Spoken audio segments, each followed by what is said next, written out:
कहिलेकाहीँ कुनै निर्णय लिँदा भित्रैबाट एउटा आवाज आउँछ नि होइन, यो सही हो, यो गलत हो भनेर। त्यो के हो त? त्यो कुनै बाहिरको नियम कानून होइन, त्यो हो हाम्रो आफ्नै नैतिक कम्पास हो।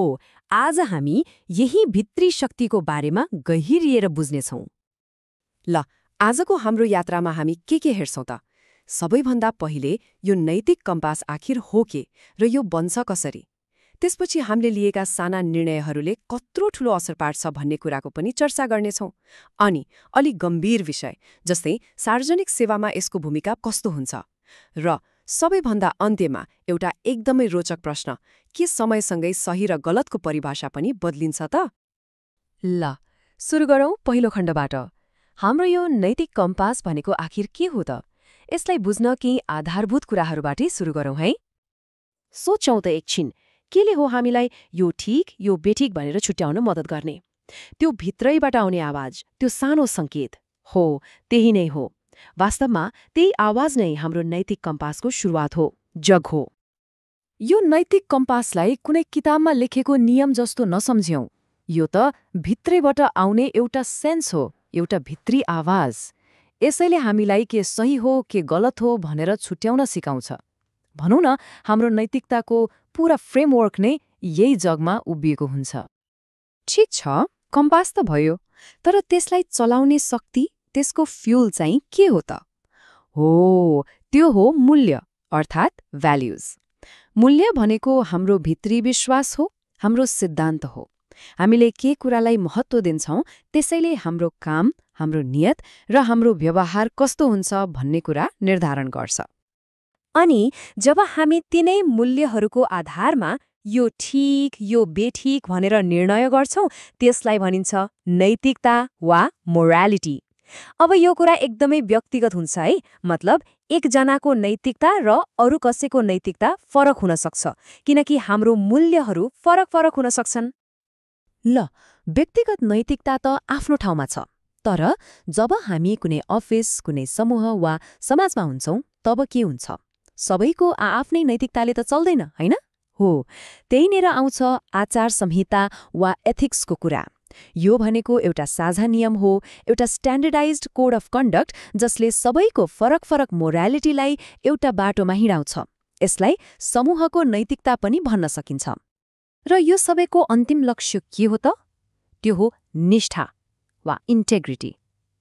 निष्ठा भनेको के हो भने गाह्रो अवस्थामा पनि, कसैले नदेख्दा पनि सधैँ सही बाटोमा हिँड्नु हो।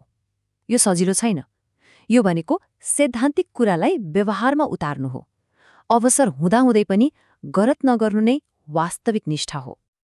ल, नैतिक कम्पास, मूल्य, नैतिकता, यी सबै कुरा त बुझ्यौं, तर प्रश्न यो हो कि हाम्रो यो भित्री कम्पास बन्छ चाहिँ कसरी? केले यसलाई आकार दिन्छ? आउनुहोस् अब यही विषयमा अलिक गहिरिएर हेरौँ। हाम्रो यो नैतिक कम्पासलाई धेरै तत्त्वहरूले मिलेर बनाउँछन्। जस्तै धर्मले हामीलाई एउटा नैतिक फ्रेमवर्क दिन्छ, कानूनले के गर्न हुन्छ के हुँदैन भन्ने एउटा न्यूनतम रेखा कोरिदिन्छ, हाम्रो समाज र संस्कृतिले पनि सही र गलतको एउटा सामूहिक धारणा बनाइदिन्छ, अनि सबैभन्दा महत्त्वपूर्ण हाम्रो परिवार र शिक्षाले त यसको जग नै बसाल्छ। तर यी सबै बाहिरी कुरा भए पनि अन्तिममा निर्णय लिने त हाम्रो आफ्नै विवेक र तर्कले हो। यहाँनिर कानून र नैतिकता बीचको फरक बुझ्न एकदमै रमाइलो छ। हेर्नुहोस् है, कानूनले के गर्छ? बाहिरी काम कारबाहीलाई नियन्त्रण गर्छ। कसरी? सजायको डर देखाएर। यो एउटा मिनिमम स्ट्यान्डर्ड हो। तर नैतिकताले त भित्री विवेकलाई छुन्छ। यो आदर्शबाट प्रेरित हुन्छ र सधैँ एउटा उच्च मापदण्ड खोज्छ। सरल भाषामा भन्दा कानूनले भन्छ यो गर्नु हुँदैन, नैतिकताले भन्छ यो गर्नु पर्छ। अब एउटा एकदमै महत्त्वपूर्ण कुरा गरौँ, हाम्रा निर्णयहरूको असर। कहिलेकाहीँ हामी सोच्छौँ, मैले एउटा सानो काम गर्दा के नै फरक पर्छ र? तर फरक पर्छ। शान्त पोखरीमा एउटा सानो डुङ्गा फाल्दा लहर फैलिए जस्तै हाम्रो एउटा सानो नैतिक वा अनैतिक निर्णयले पनि व्यक्ति, समाज र देशसम्मै असर पार्न सक्छ। यो लहरको सुरुवात हामी आफैबाट हुन्छ।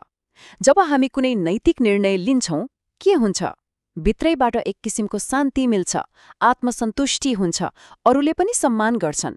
तर त्यसको उल्टो, जब हामी कुनै अनैतिक काम गर्छौँ, त्यसले अपराधबोध, लाज, मानसिक तनाव र आफ्नै नजरमा आफै गिरेको महसुस गराउँछ। अब यो लहर अलि ठूलो भएर समाजमा फैलिन्छ। सोच्नुस् त, एउटा समाज जहाँ धेरैजसो मानिस नैतिक छन् त्यहाँ के हुन्छ? विश्वास हुन्छ, सहयोग हुन्छ, सामाजिक सद्भाव हुन्छ।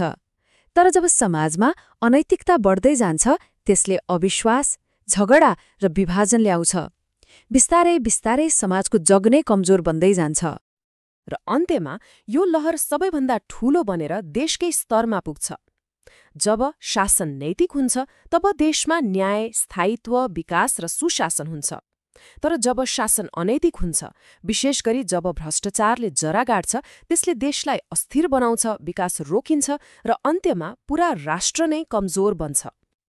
अहिलेसम्म हामीले नैतिकताको कुरा गर्यौं, तर के नैतिकता एउटै किसिमको हुन्छ त? हुँदैन।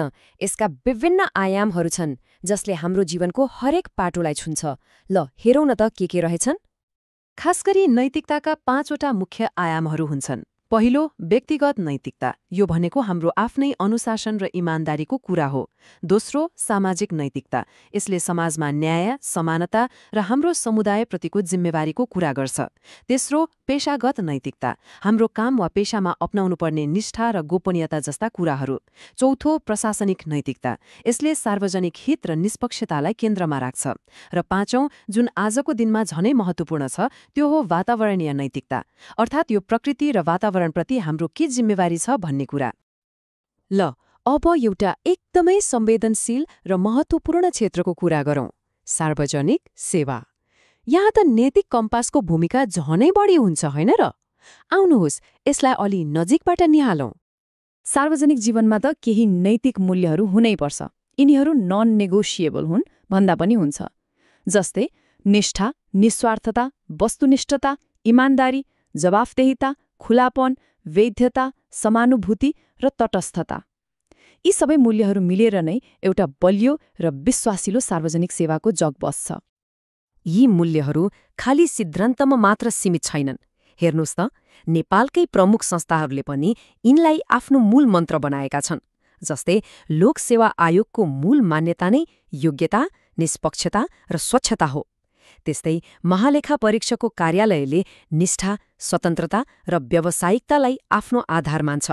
र अख्तियार दुरुपयोग अनुसन्धान आयोगको त मूल नारा नै सदाचार, निष्पक्षता र निर्भीकता हो।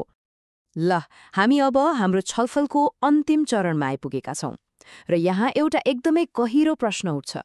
आजको यो यति छिटो परिवर्तन भइरहेको दुनियाँमा के नैतिकताको मूल कुराहरू पनि परिवर्तन हुन्छन् त? एउटा एकदमै सुन्दर भनाइ छ जसले यो सबै कुरालाई समेट्छ।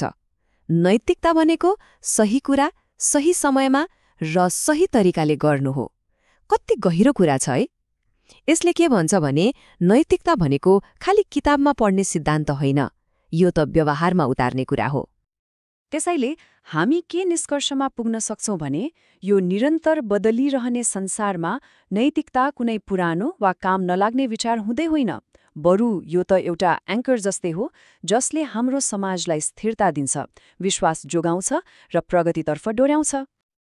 र जाँदा जाँदै एउटा प्रश्न छोडेर जान मन लाग्यो। यो तीव्र गतिमा बदलिँदो संसारमा के हाम्रा आधारभूत नैतिक मूल्यहरू जस्तै सत्य बोल्नु, न्याय गर्नु, दया देखाउनु यी कुराहरू पनि परिवर्तन हुन्छन्? वा केवल परिस्थिति अनुसार यिनलाई लागू गर्ने हाम्रो तरिका मात्रै बदलिन्छ? यो प्रश्नमाथि एकपटक विचार गरौँ है त।